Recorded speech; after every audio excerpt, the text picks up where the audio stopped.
Election day. It finally came and went, and our new president is Donald Trump. He is the president of the United States, and I will get right into it. And I'm just going to start reading this article because it is really, really, really long. And first article that I'm going to read is about the Clinton administration, and this might shed some light as to why Hillary may not have made it in office. And I think that's the most important thing to look at right now. That this these might be a number of issues as to why she wasn't successful in getting the vote to the magnitude that she could have because of the history of it all. And I'm just going to read it. This article comes out of The Root, and it is called "The Clinton Legacy is Black Impoverishment. So why are we still voting for Hillary?" This is by Michelle Alexander. From the crime bill to welfare reform policies that Bill Clinton enacted and Hillary Clinton supported decimated Black America.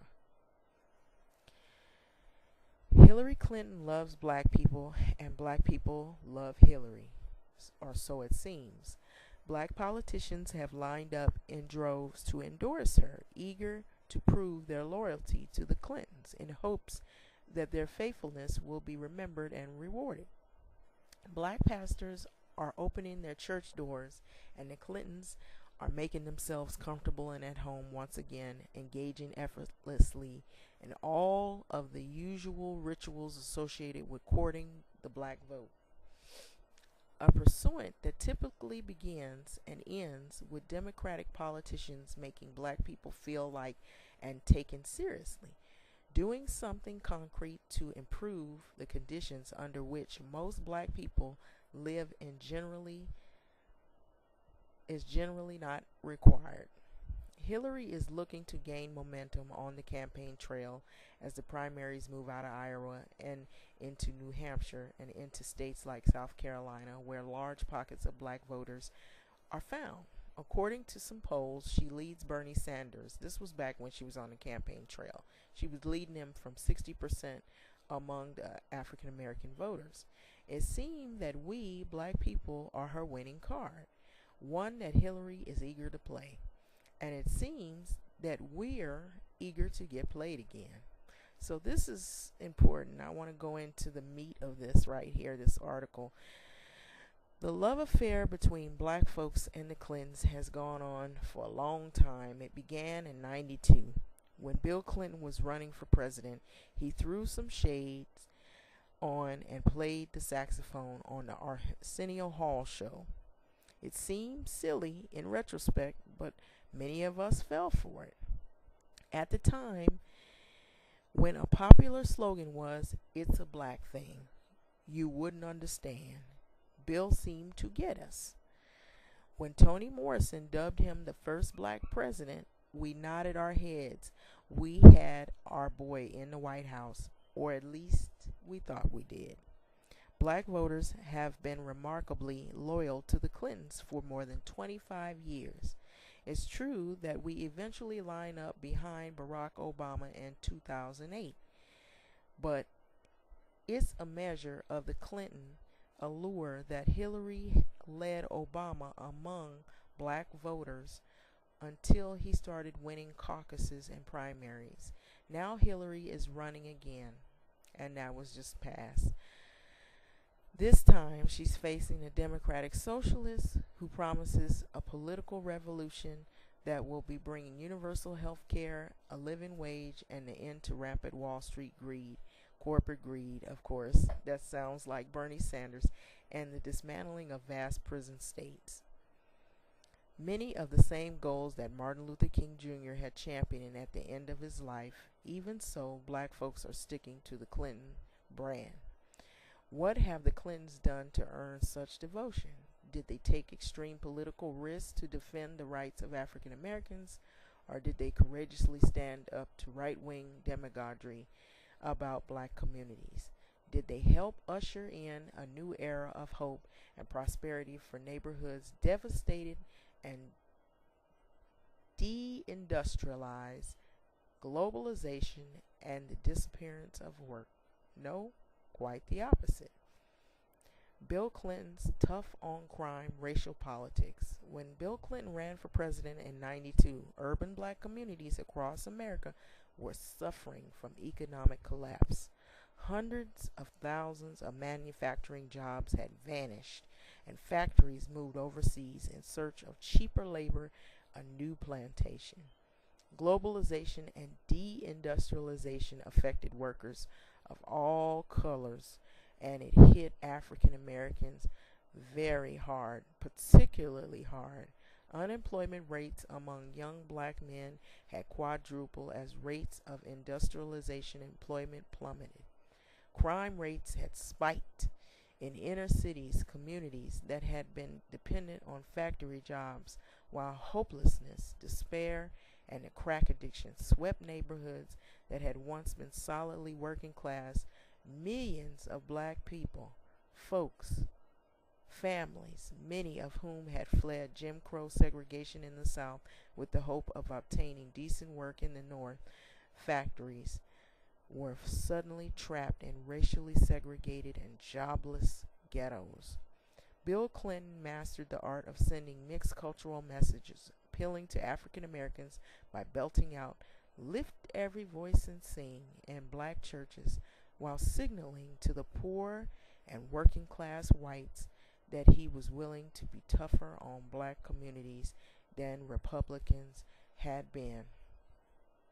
On the campaign trail, Bill made the economy his top priority and argued persuasively that conservatives were using race to divide the nation and divert attention from failed economies. In practice, however, he catapulted entirely to the right-wing backlash against the civil rights movement and embraced former President Ronald Reagan's agenda on race, crime, welfare, and taxes, ultimately doing more harm to black communities than Reagan ever did. So these were issues that were very pivotal in time that black people in black communities never forgot under the Clinton administration. We should have seen it coming. Back then, Bill was the standard bearer for the New Democrats, a group that firmly believed the only way to win back the millions of white voters in the South who had defected to the Republican Party was to adopt the right-wing narrative that black communities ought to be disciplined with harsh punishment rather than coddled with welfare. Reagan had won the presidency by dog whistling to poor and working class whites with coded racial appeals, railing against welfare queens, criminals, predators, and condemning big government. Bill aimed to win them back, vowing that he would never permit any Republican to be perceived as tougher on crime than he. Just weeks before the critical New Hampshire primary, Bill proved his toughness by flying back to Arkansas to oversee an execution of Ricky Ray Rector, a mentally impaired black man who was he had so little conception of what was about to happen to him, he had asked for his last dessert and last meal to be served to him later. After the execution, Bill remarked, "I can be nicked a lot, but no one can say I'm soft on crime." Bill mastered the art of sending mixed messages, appealing to African Americans by belting out "Lift Every Voice and Sing" in black churches, while at the same time signaling to poor and working class whites that he was willing to be tougher on black communities than Republicans had ever been. He was praised for his no-nonsense, pragmatic approach to racial politics. He won the election and was appointed a racially diverse cabinet looking like America. He won re-election 4 years later, and the American economy rebounded and Democrats cheered. The Democratic Party had been saved. The Clintons won, and guess who lost? So let that sink in. So that was some issues that were never forgotten in the black community, dealing with the whole issue with Hillary and the Clinton administration. So the thing that was really hard that we were looking at also, that people are all reeling about this issue, is in an article I'm looking at. Just in the tweets alone, 282 tweets here, 282 people that had, in other words, it says the 282 people, places, and things Donald Trump has insulted on Twitter. People that he have said things to that have been very insulting, they've been misogynistic, they've been demeaning, they've been downright racial, and has created a lot of tension. Since declaring his candidacy for president last June, Donald Trump has used Twitter as a lob of insults on presidential candidates, journalists, news organizations, nations, the Neil Young song, the lectern in Oval Office. And we know this because they were tagged and quoted on all of them. And below there's a directory. So if you just put in your, if you have a computer or tablet and you put in Donald Trump and insults, all these things will come up, and the article is in the upshot in the New York Times. It says the 282 people, places, and things Donald Trump has insulted on Twitter. And the person I see here that's got the most insults is Hillary Clinton, of course. And I see some insults with Bill Clinton. There's anywhere from Muslim insults, sexism, misogyny. There's some racial epithets to the Hispanic community. There's also a lot of bigotry. And so these are the things that don't sit well with people, and that are making people not really feel like, between the two of them, it was really, really difficult to choose which one you wanted to vote for because of the history with the Clinton administration, and then also the things that Donald Trump was saying in some of his interviews were really not sitting well with just the general population. And so these are the other issues that have come up. The term rigged votes. I had mentioned earlier Bernie Sanders, he was a candidate. He was more about socialism. And there were a lot of people that were hoping that he would counteract these individuals, these two candidates. And there were a lot of people that when Bernie Sanders was still in the race, they wanted to vote for Bernie over Hillary. And they wanted to vote for Bernie over Donald Trump. And I've heard things like some people say they didn't like socialism, and they didn't like liberalism, and they didn't like, Bernie for the fact that they felt like he might have been too old. Then I heard insults about Hillary, that, Hillary's with the email issue, and we already know about that. And then I've heard issues with Donald Trump and his insults that he hurls at people, women, immigrants, and some of the things that he had said when he was saying that he was going to build a wall, which was insulting. And then there was some other insults that he had hurled at like famous people. And I'm just going to read off a few, not all of the insults. I'm not going to say those. I'm just going to say the names of people that he's insulted. We already know Hillary Clinton is one, Bill Clinton, Tim Kaine, Michael Nutter, President Obama, Donna Brazile,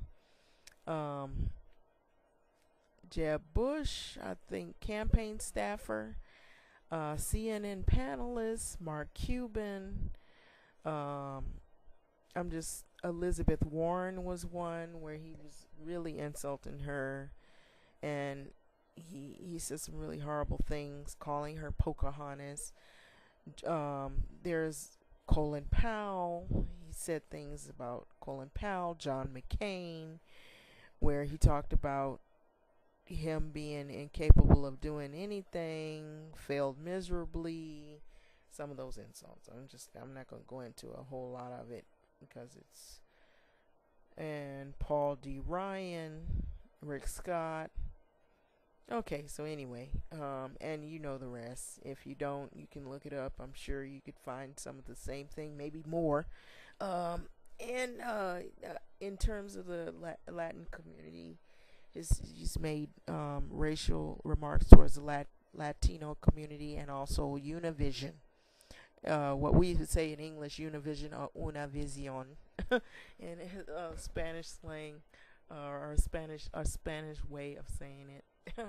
Excuse me with that if I didn't say it correctly. I was trying to say it correctly, but these are things that don't sit well with the general population. So what are your thoughts on these issues? Because some people don't even trust, even when they go to vote, they're wondering if that's even, legitimate. And so you see people, well, there were a lot of people out voting on November 8th, and they were really counting on Hillary to win it because they didn't want Donald to win it because of, the fear. There's been a lot of talk that he hadn't had the experience that Hillary had, even though that there was that bad history that she had with under the Clinton administration. And here you see more people are discovering that the system is all rigged and voting is a pacification. 3-time presidential candidate Dr. Ron Paul said about the U.S. elections at an interview with The Right, America. And then you see the Constitution. And you see that machine where it says rigged election. It's sort of like a political satire. You're going to see some political satire. Then you're going to see what is the 1%, which is the wealthy, and then the 99%, which is the working class, working middle class, and working poor and poor. And that sort of symbolizes the 1%, where you have very little people that exist in America that have somehow accumulated or acquired wealth, whether it be inherited or what have you. And then you have your regular 99% of the population. So I've also heard that they said there was an incident where they were using dead people's identities to put them in as if they were voting. And so there's also been the fear that there's conspiracy behind those issues, that they possibly might be using dead people who are not even, they're not alive to vote, but somehow they've got their information, maybe social security number. And so you see satire with that. And then there's a whole thing behind the welfare state, and there's a myriad of issues. And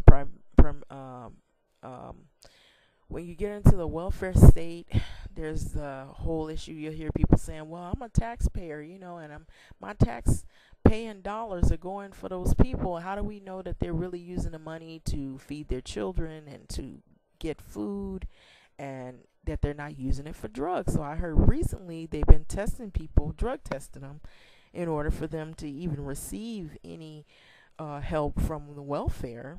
They have to be drug tested.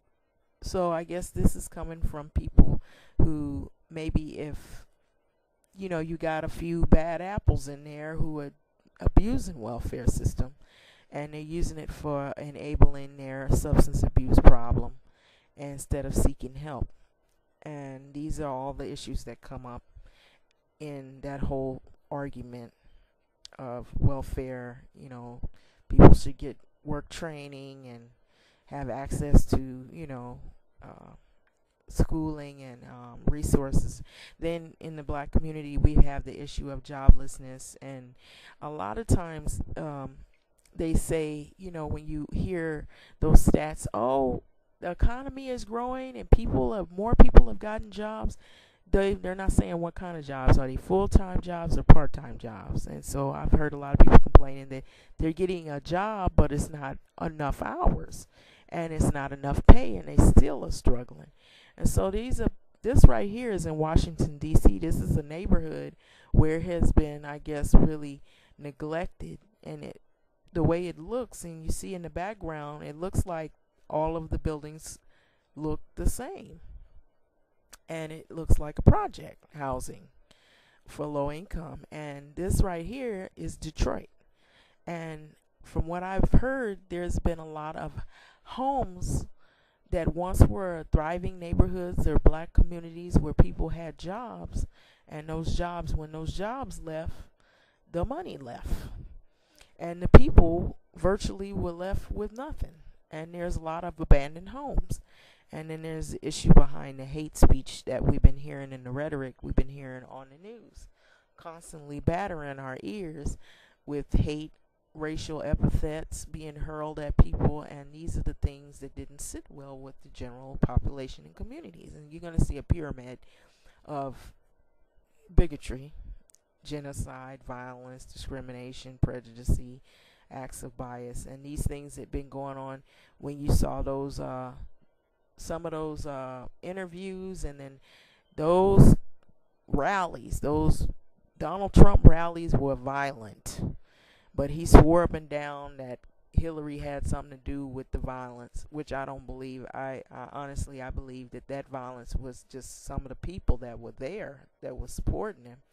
It just was a lot of hate among some of those people. And that is it all in a nutshell. So what are your thoughts? Capitalist society, a lot of hate. What are your thoughts?